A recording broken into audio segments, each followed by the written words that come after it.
친구에게 빚진 LP, 친구를 위해서 죽을 수 있을까? 황선찬입니다. 내 친구는 자신 있게 나를 위해서 죽을 수 있다고 몇 번을 말한 적이 있었습니다. 나에게도 그럴 수 있냐고 질문을 하면 어쩌지 걱정했습니다. 다행히 친구는 나에게 그런 질문을 하지 않았습니다. 나는 그런 약속을 할 용기가 없었습니다. 우리의 우정은 충북 속리산 근처 속리중학교에서 시작되었습니다. 친구는 손재주가 뛰어났습니다. 글씨를 예쁘게 쓰고 나무 조각을 잘했지만 매우 가난한 가정에서 자랐습니다. 돈 대신 재능을 받은 것 같습니다. 경제적 어려움 때문에 무료 기숙 학교인 부모공고를 다닌 대신 7년의 의무복무를 해야 했습니다. 고교 시절은 군대 생활보다도 더 힘들었다고 합니다. 그는 서천 미사일 부대 하사관으로 군복무를 했습니다. 무릎까지 빠지는 눈길을 걸어서 면회를 갔던 기억이 납니다. 군복무 중 친구는 돈을 모으기 위해 인색하다는 핀잔을 들었지만 그렇게 모은 돈을 모두 어머니께 드렸습니다. 그러나 친구 형이 사업을 하면서 그 돈을 모두 날려버렸습니다. 삶은 나아지지 않았습니다. 나는 장교로 복무를 하며 제대할 때 재형저축으로 300만 원을 모았고 그 돈을 학비를 지원해 주었던 둘째 형님께 드렸습니다. 형님은 필요하면 언제든지 가져다 쓰라고 하면서 받았습니다.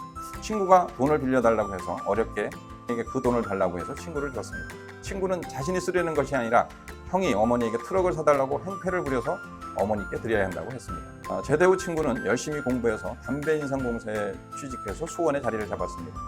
결혼을 했는데 신혼여행 중 어머니가 계단에서 굴러떨어져 돌아가셨습니다. 가족들은 사람이 잘못 들어와서 어머니가 죽었다고 생각해서 그의 아내를 외면했습니다. 딸과 아들을 낳고 잘 살고 있었지만 회사가 구조조정으로 갑자기 친구를 해고했습니다. 스트레스로 건강이 급속도로 악화되었습니다. 당뇨병과 합병증이 생겨서 병원에 자주 입원했습니다. 친구의 아내는 애들을 데리고 집을 나갔고 친구는 전주에 있는 요양원에 입원했습니다. 면회를 갔더니 친구는 집 근처에서 돈을 빌린 명단을 주면서 빚을 대신 갚아달라고 했습니다. 빚을 갚아주었는데 포기했던 돈을 받으면서 이웃들은 고마워했습니다. 자주 면회는 못 갔지만 갈 때마다 아이들이 보고 싶다고 했습니다. 아이들을 찾아서 어떻게 할 거냐고 묻자 자신의 욕심이라고 한숨을 쉬면서 포기했습니다. 얼마 후 친구의 여동생으로부터 친구가 세상을 떠났다는 말을 들었는데 조카들을 찾아야 장례를 치를 수 있다고 했습니다. 여러 방면으로 노력해서 통영에 살고 있는 주소를 받았습니다. 통영의 집 근처 퀵서비스에 부탁해서 다행히 아내와 아이들이 장례식에 참석했습니다. 친구는 그렇게 보고 싶어 했던 아이들을 장례식에서 만났습니다.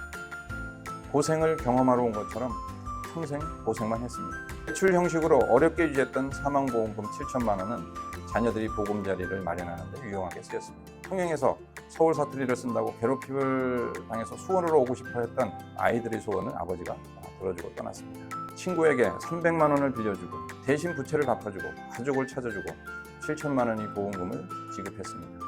많은 것을 해준 것 같지만 여전히 친구에게 큰 빚이 있다고 느낍니다.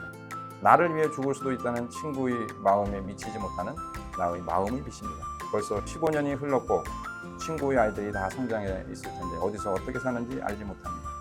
45 너무 짧은 생을 마감했습니다. 친구의 목까지 오래오래 열심히 살아야 할 빚이 있습니다.